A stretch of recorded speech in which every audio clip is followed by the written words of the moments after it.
MMA True Believers. I am Jason Burgos for SureDog.com, and I have the great pleasure of speaking with a man that will be headlining the UFC on ESPN Plus event on November 9th. On that night, he will take his 20-3 record and his 11th ranking in featherweight into the belly of the beast in Moscow, Russia, to face the number 5 ranked Zabit Magomedsharipov, and that is the Boston finisher himself, Calvin Kattar. Calvin, what is up, man? Thank you for giving me some time in the lead up to this massive fight for you.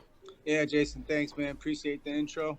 I'm out here getting work in with Uncle T, Tyson Chartier with Top Game, and the homie Rob Font, New England Cartel, also number 11 bantamweight. We got some big fights coming up and takeovers in effect. Tell Tyson I said what's up. I like Tyson. I've talked to him before. Hey, what up? Hey, Jason Burgos said what up, Uncle T. So what's up, man? Now, there are several fascinating layers to this fight and its scheduling. You know, first, you guys were originally set to compete on this Boston card that recently passed. Yet a few weeks before the event, it was rescheduled and rescheduled to be in Moscow and all this stuff. But, you know, before that stuff, when it ends up not happening in Boston, is that like a heartbreaking thing for a guy named the Boston Finisher? Or since you had fought there once already, it wasn't too difficult to get past since it wasn't like the first time you were competing in the TD Garden? Yeah, I mean, anytime you get a chance to compete in the TD Garden is special, especially being from the area. Considering we sold a shitload of suites and tickets, you know, had a lot of people that were unhappy, paid a lot of money to see this fight. But all I could do was go to Russia and give them the fight that they paid to see. I mean, do you have to, are people at least understanding, like knowing it's not your fault, or are they kind of mad at you anyway about that because they put money down? Yeah, they put money down, man. But, you know, the sport's been real. And if it wasn't such short notice, maybe I'd have more of a following out there in Russia because Team Kattar's always looking to travel and take the show on the road. But, no, man, they're all just excited that the fight's, you know, still on the table. And just more props for going out there and taking him on in his hometown now. I don't really blame the kid for not wanting to come fight me in Boston. I wouldn't want to fight me in Boston either. Mm-hmm. So when the conversation is about the fight being rescheduled to Moscow of all places, was there any hesitation whatsoever? Like this was supposed to be in your hometown. Now it's going to be on the other side of the planet in Moscow of all places. Was there any like frustration or kind of like the uniqueness of the circumstance was kind of intriguing? So was it even a problem? Well, yeah, I never got worse with 3 extra weeks to prepare for a fight. Only thing that rubs me the wrong way is that you know. It was supposedly a blood infection, some kind of rare form that heals up in 3 weeks. Okay. So he's able to compete in his hometown. So to me, sounds like bullshit. But at the end of the day, I don't get wrapped up in the specifics. It's real cut and dry with me, black and white. And right now, we're on to Moscow, man. I keep that Bill Belichick mindset. I worry about what I can control. And that's it, man. We're on to Moscow. He doesn't want to fight me in front of my hometown. I'll go and fight him in front of his. And then there's another layer to this whole fight and its scheduling because for an unfortunate illness to Junior Dos Santos, the main event was, you know, overhauled and it wasn't really quite a main event anymore. So you guys, which is a true main event, is bumped up in the main event slot. When you find that out, was it almost like Christmas early? Did it kind of just totally make up for all the change and everything? And now you're getting to do your first UFC main event in a pretty major fight. Yeah, that's the thing, man. Everything happens for a reason. And I just focus on the positives because, like you said, you can get high with the highs, low with the lows real quick. And at the end of the day, I still got what I signed up for, which is a fight with Zabit, whether it's Boston, Moscow. You don't get high with the highs and lows with the low with the lows in this sport. And, you know, look at that fight. Look at all the fights, man. You almost thought Nate Diaz wasn't going to compete. Now he is competing, and then maybe he doesn't compete because maybe one of them doesn't make weight. You know, you only know the fight's going to happen when you're walking into the cage, and hopefully he doesn't trip on the way in. You know what I mean? Like you just focus on what you can control, and you know, hopefully it's a beat on November 9th, and if not, I'm ready to go. So for me, I always show up. You know, I get injuries a part of the sport and they happen. I've been blessed and fortunate enough to not have pulled out to date or missed weight. You know, I'm a true professional when it comes to that shit. And when you sign me on a card, you better believe I'm coming and showing up. Now, you mentioned that his blood condition or whatever he has pulled a clear up. Let's say hypothetical that doesn't happen. They already lost the main event. The UFC has been known to have, you know, a backup, you know, situations in case main events. Have they been talking to you about that? Is there a possibility if he can't make it, you know, there is something in place for you if that doesn't happen? No talks to that, you know, but shit wouldn't surprise me if it did. Like I said, man, you never really know fights 100%. Look at my teammate Ralph Font, man. He had John Lineker, after someone pulled out 2 weeks from him, John Lineker shows up to the fight. He's about 1 pound away at 1:30 at night, gets a phone call that he can't make it due to a cut on his eye a night before weigh-ins. You know, like, explain that one to me. Yeah. You know, so you can't gauge it, man. You just worry about what you can control, which is me showing up, ready to go, 145 pounds, November 8th, and compete November 9th and put on a hell of a show for the Russian fans. I'm sure they'll be booing me on the way in. I'll have them all cheering for me on the way out. This is like a pretty important fight for the division, you know, especially, you know, with the current number 3 and 4 ranked featherweights looking like they may not even be in the division anymore. You know, he's ranked 5, you're ranked at 11. It sort of reminds me of when, like, John Jones fought Ryan Bader in 2011. Both had different paths to that point, but at that moment, they really were looked at as like the 2 best, probably rising stars in the division. And the winner seemed like a fighter that was likely to have champion potential. Does this fight feel like that for you in a way, like the winner could have a major influence on the future of featherweight? Well, that's what they say about him, right? They don't give me too much praise like that. That's the way I like it, man. I like running on E. They all give this kid, they hype him up. You know, he doesn't want to fight in Boston. He wants to fight in Moscow. Cool. He wants to fight 3 rounds, not 5. Cool. You know, whatever makes him comfortable, man. For me, I know if I take him out or when I take him out, I'll be sitting in good position. And they're claiming this kid's the next title contender. So when I take him out, what's that going to make me? Yeah, and that perfectly transitions to what I was going to ask next, because, you know, he hasn't lost in 5.5 years. His lone loss is 5, you know, his first fight of his career. You know, he really has taken the division by storm, captured a lot of fans' imagination, but, you know, is the hype legit, at least in your opinion? Because he was looking at resumes, he has the Jeremy Stephens win, which is very noble, very good fighter, but there's nothing maybe after that that jumps out at you. But for you, you got Shane Burgos, Ricardo Lamas, Andre Fili. These are legit guys, I feel like.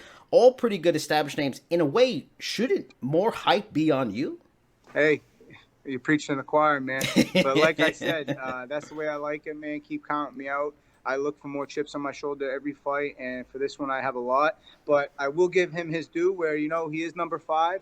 And, you know, maybe you see it a lot. These guys are patient. They sit back. He could arguably hang out and wait for one of those top 5 guys. Not to say he doesn't deserve one, because he deserves a test, but he'll have one when he steps in there with me. And props to him for, you know, taking the fight, because it's a dangerous fight. A guy ranked 11th when, you know, maybe he does deserve a top 5. But it's going to be a great fight for the fans. I'm excited to go to Russia and put on a show. He's proven to be very difficult for the opponents he's faced so far, because he's pretty well rounded. You know, he's a sambo player, he's very good grappler. You know, he's got unorthodox striking. He uses length well. Now he's been working with Mark Henry the last few fights, so that's only getting better. For you in this particular fight, where do you feel he's more of a danger? What area do you need to be more careful with him? Is it the grappling or is it the striking? Personally, I don't really give a fuck about what his game plan is. I really don't. You know, I'm working on being the best Calvin Kattar when I step in there. If I do that, then I'm good. When we talked in June, you told me about having a chip on your shoulder after, you know, the UFC kind of dragged on feet on giving you a contract. And you told me this when I asked you about still having that chip after the fact, after they gave you the contract going into the Lamas fight. You said the best fighters find a chip on their shoulder no matter what. There's always something to be pissed off about. Well, you got that big name in Lamas, you beat him. You got the contract, you know, you're now fighting a top 5 guy, main event, Moscow. So Calvin, what are you pissed off about this time? Everything. Trust me. I mean, shit, for starters, it's damn cold. But you're from Boston. You're near the Boston area. I go to freaking Moscow. It's snowing. You know, that'll piss you off, you know. But there's a lot, man. But there's a lot to be excited about and happy about this opportunity, too. Like I said, I do focus on the positives while, you know, keeping that chip, man. There's a lot motivating me, don't get me wrong. And I'm excited to go out there, man. I'm not going to Moscow to watch him get his hand raised. And again, you're being like a perfect guest, because your answers are transitioning perfect into the next question. Because the next question is there a part of you going on this journey that imagines yourself kind of in that Rocky position? Is he the Drago? Do you want to train in like a barn house in a cabin and then run up a snowy mountain? Please tell me you do. I'm living in a damn movie, man. Rocky 4 shit. If he dies, he dies. I'm ready to go. He's going to have to kill me, man, like he says. You know, I don't know if he's prepared to go in there and dig deep like that. We're going to find out, because I am, and I'm going to pull that card. I'm excited. I like to test myself against the guys that call themselves the best in the division and see where they stack up, man. So far, you know, I've had the opportunity to step in there with some, like you said, solid fighters, and a lot of growth happened in those fights. And I'm excited to continue to grow as a fighter and keep climbing the ranks. Now, and this is coming from a novice point of view from when I was watching his fight. So I'm curious what you and your camp with Tyson has seen and everything. It seems like early in his fight, very energetic. You know, he's got a lot of energy, and he seems like he fades late. Is that something that you do see? Am I off? Like, do you see key weaknesses in him? Is he a guy that you drag him a little further out? He maybe show a lot of weaknesses. Maybe that's what he thinks, or else he would have signed up for the 5-round fight, being the main event. But for me, like I said, I'm just focusing on being the best Calvin Kattar. If I do that, it doesn't matter. Hopefully it doesn't even go 3. So that's the plan. I'm going in there, and I mean business. Every time I step in there, this isn't a vacation; it's a business trip, and I'm excited to go out and perform. I mentioned like the number 3 and 4 ranked fighters in the featherweight division and not in the division anymore. Those guys being Jose Aldo and Frankie Edgar. What are your thoughts on those two going down to bantamweight? You know, the picture of Aldo from like last week's kind of scared me. You know, with so many fighters going up in weight, having great success, is this kind of like, are they doing like an old school, I'm going to be the bigger guy mentality, or do you feel they can be very good at 135? I feel like they've just been kind of, I don't know about Aldo. From what I hear in the reports, that Frankie, could have gone down even lower, in the past. But these are guys that just perform well at their weight. OGs in the game. A lot of respect for both guys. I remember just watching them before even getting in the UFC and looking up to these guys. So a lot of respect for those guys, and even more so now that they're doing what they can to chase that last run, probably at another title shot. So props to them for doing what they feel is necessary to get that opportunity and just grind it out, especially where they are at this point in the game, and not being complacent and just going out there grinding. And I got nothing but respect for those guys. And for me, opens up the division a lot. There's a lot of movement, a lot of top young talent coming in. And that's exciting time, man, to be a featherweight in the UFC. And I'm excited to go and compete against these guys, man. Like I said, I didn't call for this title shot, all that shit. I just want to work my way up to the top and take everybody out along the way. Is there any disappointment? Because as a student of the game, I mean, you beat Zabit. You're right behind them. You're right, probably top 5. Is there any disappointment? Like, damn, Aldo and Frankie left right before I might haven't gotten a chance to fight them. No, I mean, like you said, you really don't know what's in the future, man. Super fights happening left and right. It's a crazy time to be in the UFC, man. Like, you got this bad motherfucker belt. It's pretty cool, man. Like, who's to say what's next? You just worry about what's in front of you, because for sure it's Zabit, assuming he comes in, ready to go November 9th.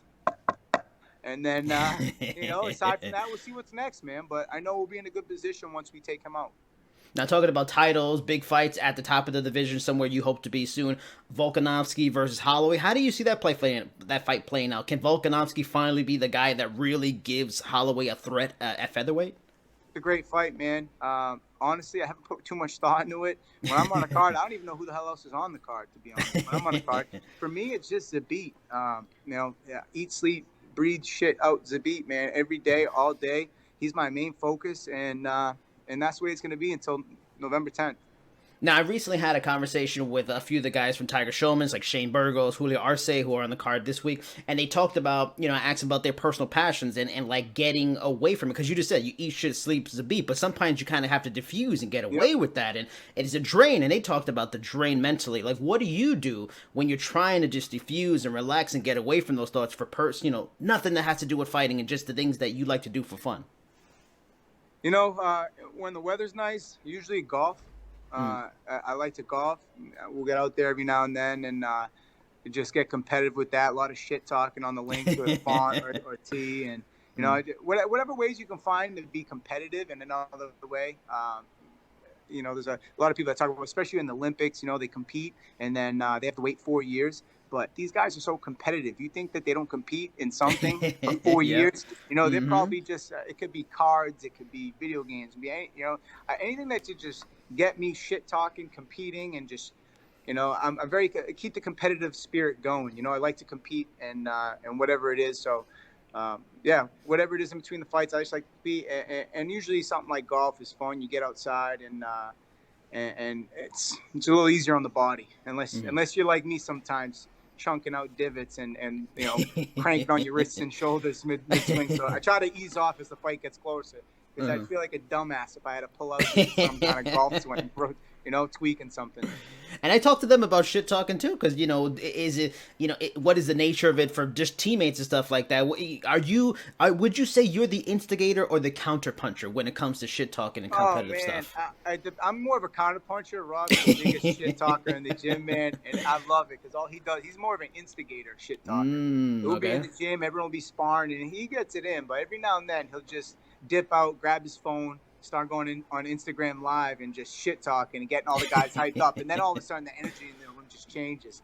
Everyone just starts, picking up the shots, duking it out. Nobody wants to lose on camera, and it creates a fun, competitive atmosphere in the Yeah. gym, and that translates to results in the fight. They also told me about they get shit talk from like boxers that come into the gym. Their coaches, outsiders with shit talk. Do you get that kind of stuff too? Outsiders coming in trying to make a name on you? We keep it pretty tight knit, but I mean, Lazon's every Saturday, man. Whoever wants to show up, you can come get it. I'm not hard to find. But I do like extra eyes on it. I felt like that's what Floyd Mayweather did a lot. A lot of times have guys in the gym, and this way, when you got eyes on you, man, like I said, you go on Instagram Live, and all of a sudden you get some eyes on you. You don't want to look bad, Yep. So it kind of translates to the fight where you're gonna have eyes on you as well. And I like what is it, John? Is it Kavanaugh? Connor's coach in the new gym Yeah. that they made. I really like how outside the cage he put on the wallpaper a picture of what the crowd looks like. It's pretty wild. I thought that was kind of a good visualization that he did, and Yeah. it shows why some of his fighters are at the top of the game.